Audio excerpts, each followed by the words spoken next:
Hey, let me know if y'all can hear me. Mic check, 1 2 1 2. Let me know if y'all can hear me. Hey, everybody coming in. Hope everybody can hear me. Today's Thursday. I done lost track of the days. I done lost track of time. I don't know what time it is. I mean, I know what time it is where I am. I didn't do the math to figure out what time it is where y'all are, but I figured, okay, y'all can hear me, cool. I'm just gonna do a quick video, maybe like 30 minutes, and then I'm gonna get back to what I'm doing. My Yes, I'm having a wonderful time. I'm going to be posting pictures on my travel channel, and I'm going to be doing some reels and videos and stuff over there. Um, but let's get into this real quick, y'all. This Alicia Brown story keeps getting crazier and crazier. This is not going to be a long video, but I wanted to come in and get y'all some information. I actually saw this. Oh, it's 11:30. Cool. I actually saw this last night. Well, again, it was last night, my time, but I was so tired. I just didn't even feel like doing the video. Like I was exhausted, y'all. But I was scared I would do the video and like fall asleep while I was live, so I didn't do it. But last night, okay, so let's just do a quick recap. Alicia Brown is Big Tigger's estranged wife. At this point, we're gonna call them estranged. We know that she has a restraining order where he can't see her or the kids, be around him, be around her or the kids. And then we also know that she's accusing him of DV. We've seen the videos. Everybody has their opinion on whether that is DV or not, or what it is or what it is not. We've had those conversations. And then we found out, we learned about the daughter that is allegedly missing. I say allegedly because the father believes that the girl is still alive and that Alicia is just harboring her. He believes that Alicia's mother is helping her hide the daughter. So they do not believe that the daughter has been harmed in any way, that Alicia is just stopping the daughter from being with him, he does have full custody. Now, the question that we were asking ourselves was, why hasn't the police in Baltimore involved themselves? Like, if all of this is going on and the baby is missing, well, she's not a baby, the young lady is missing, and all roads lead back to him, why hasn't she been arrested or questioned? Well, we got our answer to that the other night when we found out she has been arrested, because there were warrants out for her arrest, and Maryland is coming to get her. She was arrested in Georgia, and she is, from the article I read, she either already has been or she will be expedited back to Maryland to stand for these warrants as it relates to her daughter, allegedly the kidnapping of her daughter. Man, and all of those things, the father of the daughter has now come forward and done an interview.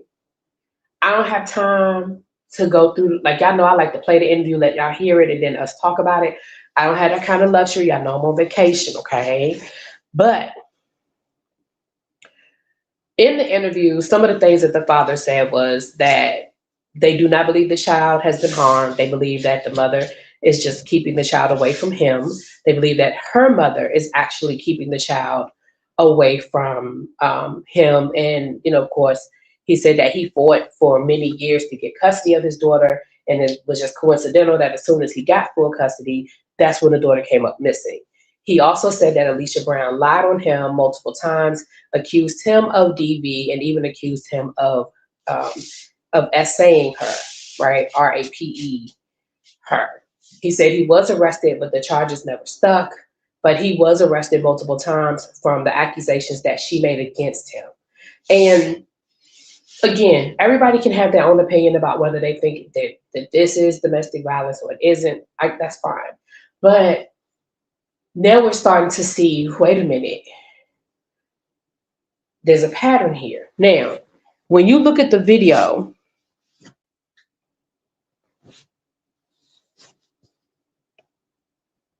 wait a minute, hold on.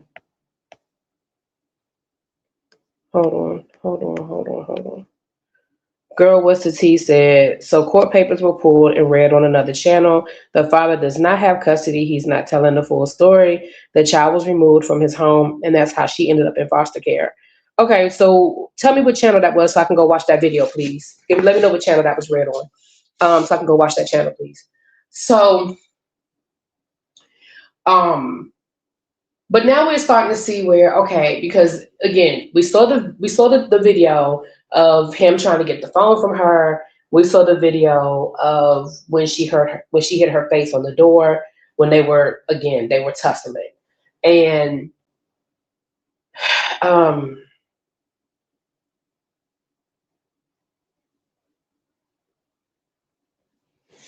yeah, I just want to know what channel it was. If you could tell me what channel it is so I can go hear it for myself. I appreciate that. So with that being said, I'm telling y'all my opinion. When I saw that video of Tigger trying to get the phone, I thought it was a lot going on in that video. I felt like she was doing a lot. I felt like the son was doing a lot. And I'm not blaming the child. I'm blaming the adults for putting that child in that situation. But I felt like she was doing a lot with the screaming and the hollering and the rolling around on the floor and the Tigger, stop. If this was anybody else, you wouldn't be doing this. And then the son yelling, Mr. Tigger, stop.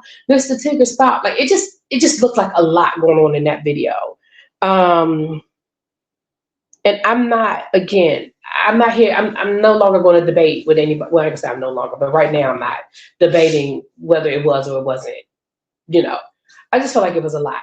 Well, then we find out from the father of the missing child that she accused him of SA and she accused him of DV, and he was arrested. Like he said, he was arrested a few times, but nothing ever stuck.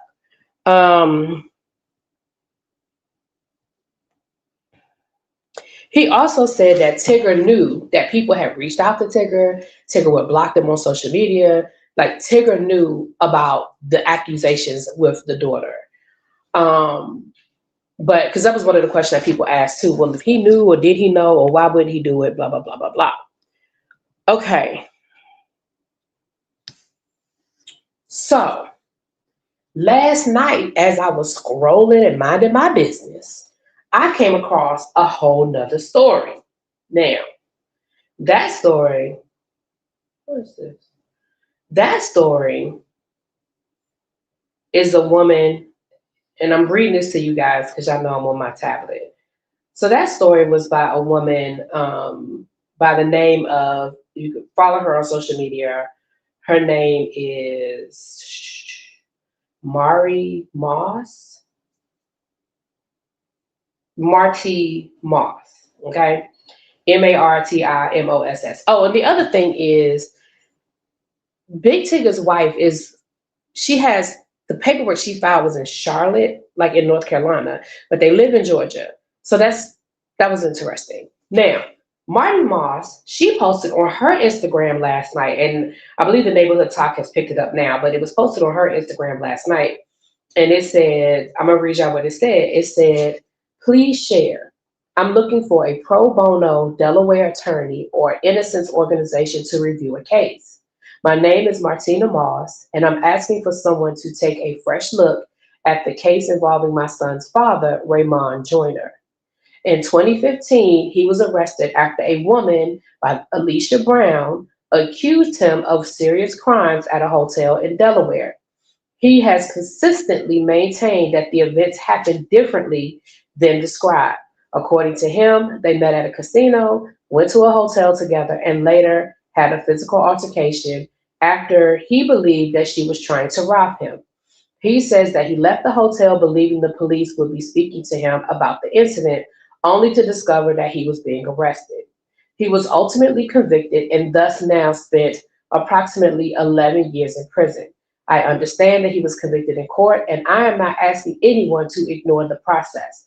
I'm simply asking whether, in light of recent public developments involving Alicia Brown, there is any legal basis for an independent review of the evidence in this case. It says, I'm not asking anyone to harass anyone involved. I'm just asking for help. And then she lists some organizations that she's trying to get help from. And she said, if you believe this is a case worth reviewing, or you know someone who may be willing to look at the court records and transcripts, please message me. I'm doing this for my son who has spent most of his life without his father. If there's nothing legally that can be done, I can accept that. But I want to know that every possible avenue has been explored. And it says, please share. So then the Raymond Joyner, he posted, I'm assuming he posted, this is an email or something like that. because a lot of stuff was blacked out. So I'm thinking it was from an email or something. So what he said was, this is coming from the guy that is in jail. He said, first of all, thank you for your evidence. Now this is, according to Martina, this is prior to the incident with Tigger. This is prior to that. So he said, first of all, thank you for your efforts to clear my name. I can only hope this momentum can have an effect on me being released from here sooner than later. That is the ultimate goal for me because I knew Shorty was crazy and this shit was fucked up. Everybody just went on living though like it was okay. And due to the fact that I don't live my life on the right side of the law, I had to have had something. Whole time I denied Shorty, so she set me up. She was thinking and I rolled out and came back hours later because I was still working and she was calling me to come to her room. That's when the goofy shit started and I left again. And while I'm checking out, she falls in the lobby on some movie shit, all beat up. And I'm like, huh? I'm waiting for the police in the lobby for 45 minutes. A guilty man doesn't do that. Anyway, I was just telling you that in visioning it again, like, damn, that's crazy how that happened. So that's just an excerpt from his own account of what happened. It sounds to me like maybe, because he said that they met in the casino. We know she liked the casinos because that's how she lost custody of her daughter. So we know she liked the casinos. But it sounds to me like maybe he was selling, you know what, and she called him and that's why he went over there. And then he said, I went back because I was still working. So maybe he went back thinking, okay, she got her money now and I'm about to go make this sale. That's what I took away from that. Now, in the police report, in the lawsuit, she has a pseudonym. So if you look at the lawsuit, it doesn't say Alicia Brown. It says another name with her initials. It says like Alice Bowman or something like that.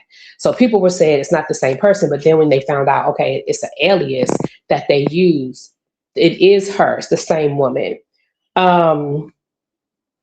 So it sounds like, and again, y'all, I'm not here to say what somebody or has not gone through.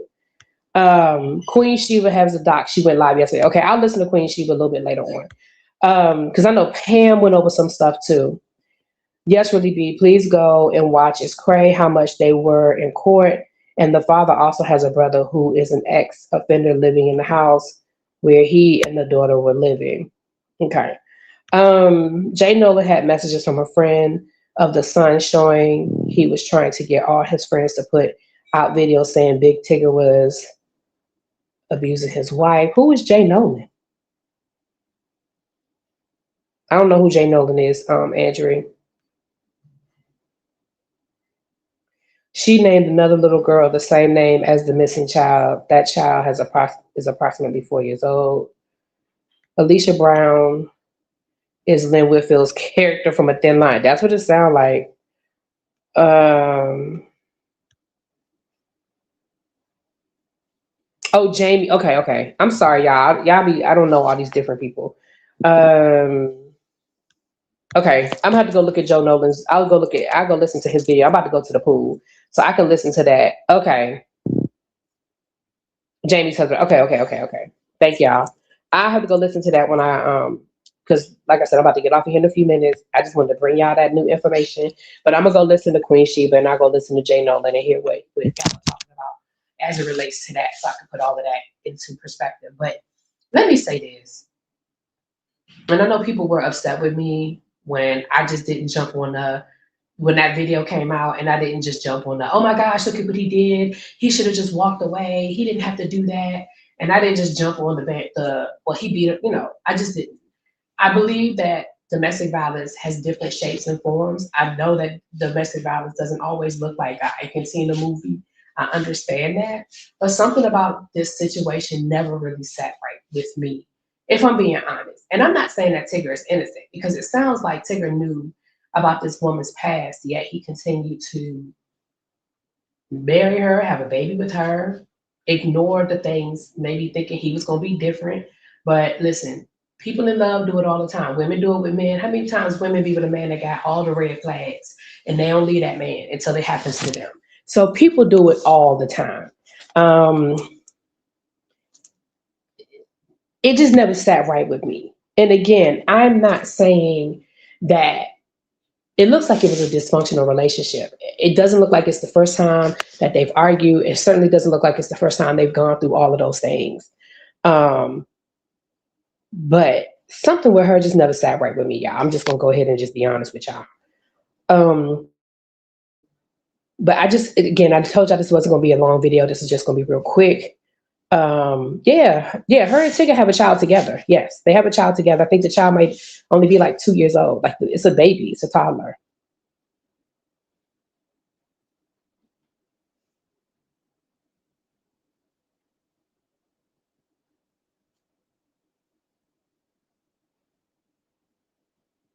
So I wanted to bring y'all that. I'm sure that, like I said, I saw the neighborhood talk picked it up, so I'm sure more information is going to come out. I do have the first page of the lawsuit from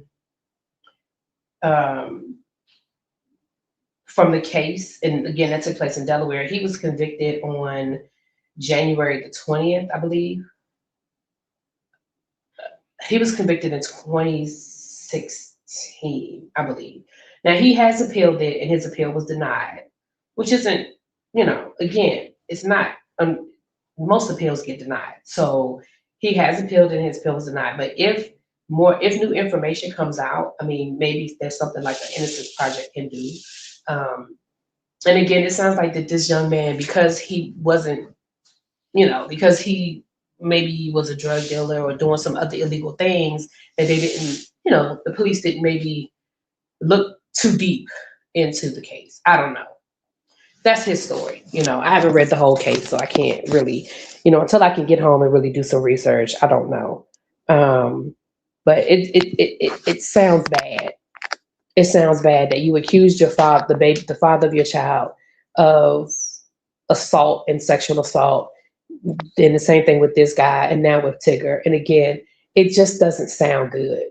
And it just sounds like it's a pattern. So I don't know. You guys. I'm gonna pop off now. Like I said, I'm on my way to the pool, honey. On my way to the pool.